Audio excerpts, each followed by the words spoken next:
Let's go. Open up. It's time for parkour. Alright, time for my mandatory parkour check. Let's get this over with.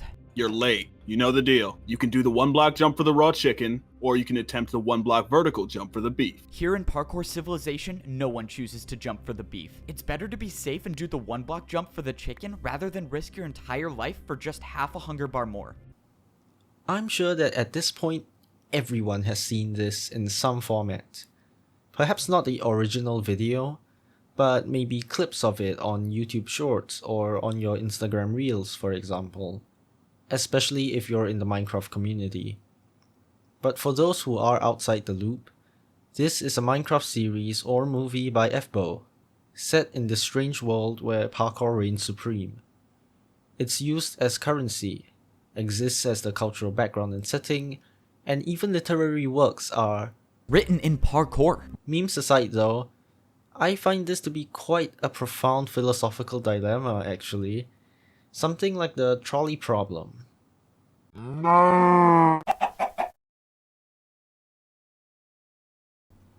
We begin with the first level of unpacking this question, which is simply to answer the question.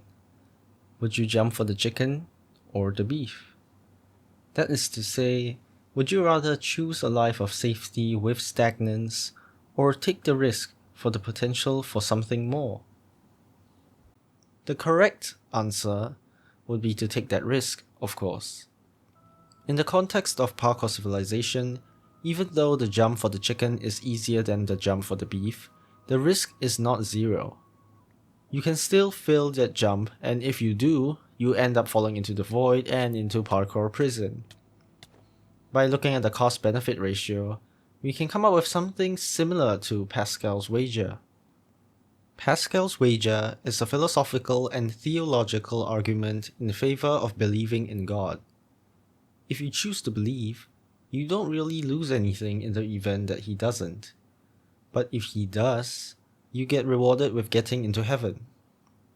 On the other hand, if you don't choose to believe, again, you don't lose much if you were right. But if he does exist and you are wrong, you get sent to hell.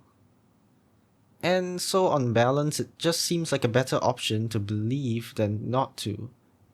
The original argument itself is a whole other can of worms that I won't be going into, but I'm just using it in a way to visualize the choices in Parkour Civilization. As you can see, by weighing the benefits against the risk, I would argue that it's probably a better choice to try to jump for the beef.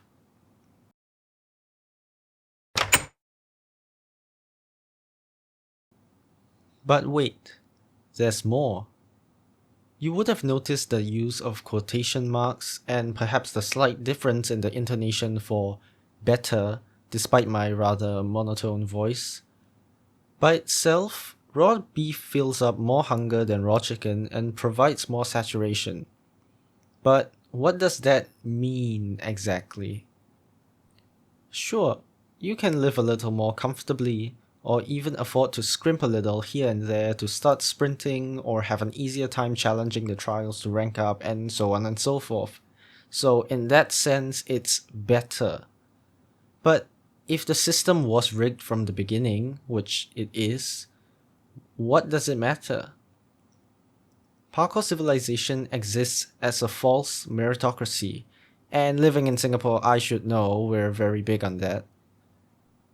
A common criticism of the system is that it may neglect those who are naturally disadvantaged, like those already in poverty who have less access to extra tuition, extracurricular activities, or maybe even normal schooling.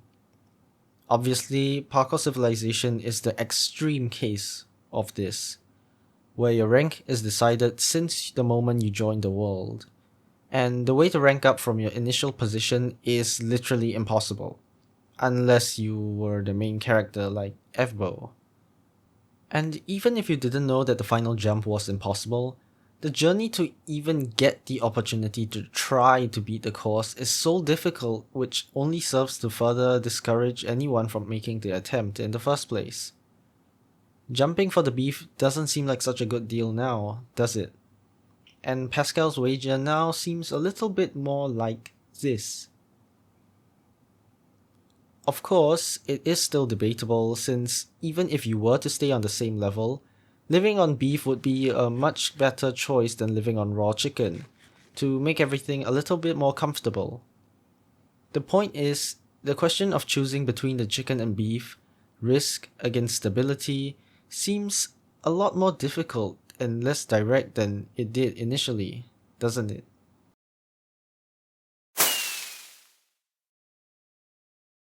Still, we can climb even higher to the next level.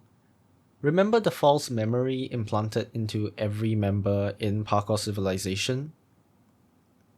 We don't know what happened to the world, or if it was always like this to begin with, but the existence of the memory shows at least a capacity to imagine a world outside of the one that they are in. The question is, how willing are people to accept a new reality so different from the one they've known for so long? Just as Seward said, the value of parkour in currency and social status is a social construct, kind of how we see money in real life. But at least money is a relatively fair representation of goods and services, while parkour is actually completely unnecessary. They could have had everyone come together and gather blocks to build a massive consecutive island platform, for instance, to live on, removing the need to jump. Not to mention the mandate that enforces parkour in exchange for necessities like food, when once again the system is already pitted against them to have no other method to get food. The only way of becoming successful is defined by a strict, singular set of rules, with the same strictness in defining success in that world. Be good at parkour. It's not a great world to live in, at the very least. But even as Evbo has overcome Siwat to become the new parkour champion, he only made improvements in making ranking up possible, and making the role of parkour champion less tyrannical. Blocks are now free to build parkour courses, but why not make a platform? Parkour can still remain as currency without the risk of dying, and most crucially, the existence of the parkour caste system is still there. It's more fair in terms of being given the opportunity to try to rank up and work hard based on ability, again, meritocracy, except it's actual meritocracy this time. But the different starting points still makes it unfair. For example, what if someone was really good at candle jumps or neo jumps or one of those really difficult endgame jumps, but never got a chance to do that or try it out or even see it in person because they were really bad at a simpler jump? Now obviously I get it. It's meant for lore and maybe physics reason in that world and of course for storytelling purposes. But it does put into perspective a lot of the social constructs we have come up with that we all do and accept without really considering if alternatives are possible, usually dismissing them as ridiculous ideas bounded by our morals, ideals, and philosophy. Is this an issue with a right answer in the first place? Or is it literally impossible for us to consider alternatives due to some limits in human cognition? No, we're not going into that today. First of all, I've been talking a little bit too much about this, and more importantly, there really isn't any contextual evidence in this case that presents this theme. I mean, feel free to consider the topic on its own, of course, but objectively speaking, it is absent in Parkour Civilization, as far as I can tell.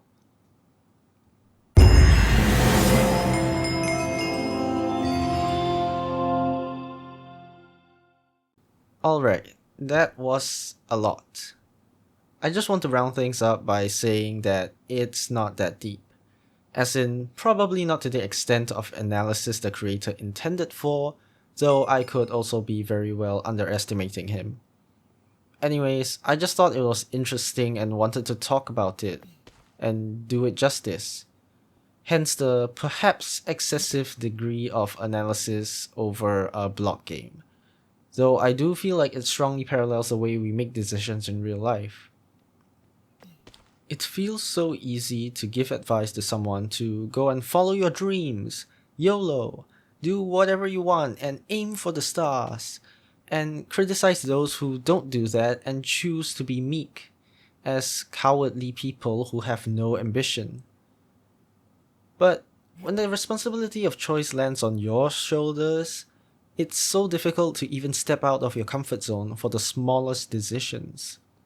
I mean, I sometimes find it difficult to step foot into a new restaurant or store because I'm afraid I don't know how to order or buy things there and potentially embarrassing myself.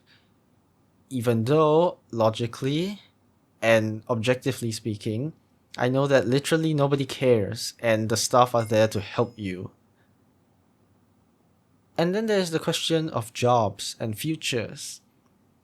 How many people can truly say that they are pursuing a future in what they want instead of a more secure alternative? And yet they are not to be criticized for that. I mean, it makes perfect sense. Chasing your dreams in this economy. To conclude, we return to the primary question. Are you willing to jump for the beef?